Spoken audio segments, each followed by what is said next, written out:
many vegetarians in Maine, but did you know there's a rich history in our state when it comes to the lifestyle? Well, there's even an exhibit at the Maine Historical Society in Portland that goes over 300 years of that history. Joining us now is one of the curators of Maine's Untold Vegetarian History, also an author and former food columnist for the Press-Herald, Avery Yale Kamila. First of all, let's talk about the riots in the 1830s, 19th century activist newspapers, and the 1970s Back to the Land movement. Avery, it sounds like it was some big controversy and some crazy thing going on.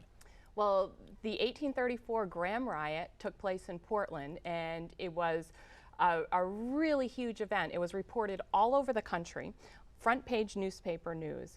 And what happened is that Sylvester Graham, who was a massive celebrity in 1834, he came to Portland, gave a month's worth of lectures on vegetarianism. They were packed, super popular, written up in all the newspapers. At the end of the lecture series, something changed, and suddenly we get a mob that forms. They march on the church where Graham is speaking, they throw rocks and bricks through the window, and they stop the lectures, and he's never able to pick up his lectures again. And that was front page news all over the country, and people attributed it to the fact that he was trying to cram Graham bread down the throats of husbands and children. And so that obviously, you know, was what they attributed the riot to. It probably wasn't the real source of the riot, but it was a big event, and it took place right in Portland, right where the Nickelodeon Theater is today. That's incredible. So tell us more about the exhibit. You know, obviously it probably goes over that history, but much more history as well. Sure. The exhibit, Maine's Untold Vegetarian History, it's the first of its kind exhibit that's ever been put on in Maine. And it showcases 300 years of vegetarian history in Maine, going back to 1722 up to the present day. And there's all sorts of interesting things. One of the pieces of history that we examine is food processing and how that changes in the late 19th century into the early 20th century. And Maine had a role in that because we were a major canning center. There were all sorts of canneries in Maine, and they canned beans and corn and vegetables and fruit. And this was a big deal because it opened up food choices, not just to vegetarians, but to all Americans, where, you know, you could now have corn in January.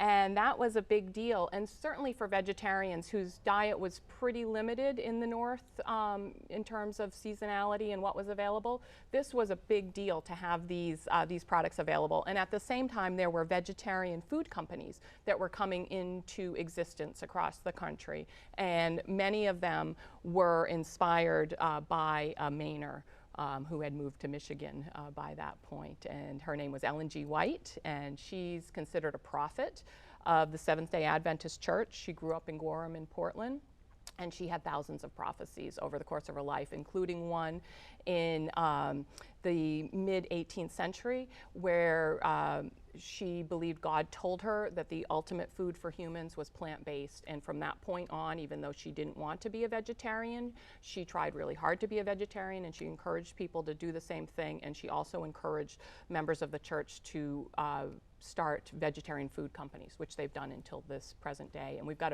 a well-known one here in Maine, which is the Little Lads company with their popcorn. Well, why do you think this is such an important exhibit to go see, even if you're a carnivore?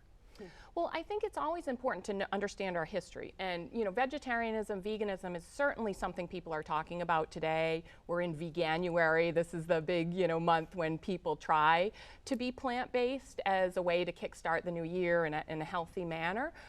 So it's certainly something people are still talking about. There's a big vegetarian and vegan community here in Maine. Why is that? Because there always has been. And you'll find that across the country where you're going to find pockets of, you know, a lot of vegetarians today. You're going to find a history of vegetarians in the past. So there's a lot of connections. There's through lines from what, you know, happened a couple hundred years ago to what we're seeing today. Can you talk about just how much work went into putting this exhibit together? You must have done so much research, or maybe you already knew a lot of this, you know, in the past. Well, so in 2020, I started the Maine Vegetarian History Project because I uncovered a clue from 1838 that I started pulling this thread and realized that there was so much history that's not in Maine history books and has basically been, you know, kind of forgotten. So I've been working on pulling that together. And so then John Babin at the Maine Historical Society Society. He knew about my research, and he and I were talking about it a lot, and he said this could make an interesting show, and he proposed it to curator Tilly Lasky at Maine Historical Society, and she then, you know, thought it was a good idea and passed it along, and this Historical Society said, yes, let's do this. It's never been done before. So there was a lot of work. We you know, had to go through so much information, and you can only, you know, squeeze so much into the show. But yeah, it all came together, and it opened in September, and it will be on view till May. Wow. Talk an event that's going on that includes this book on January 13th.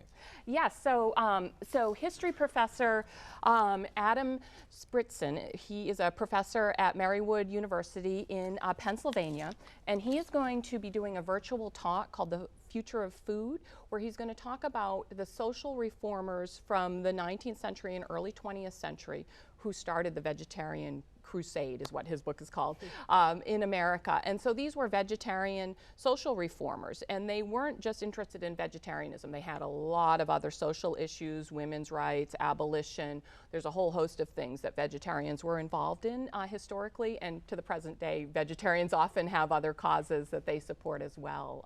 So that he's going to talk about when the movement really got going as a movement, as opposed to just isolated individuals doing, you know, their own dietary practice. You know, in the early 19th century is when it really becomes an organized movement in the U.S. Wow, who knew there was so much behind 300 vegetarianism? Avery, thank you so much. Oh, you're welcome. Thank you. Appreciate it. And website for more information they can go to?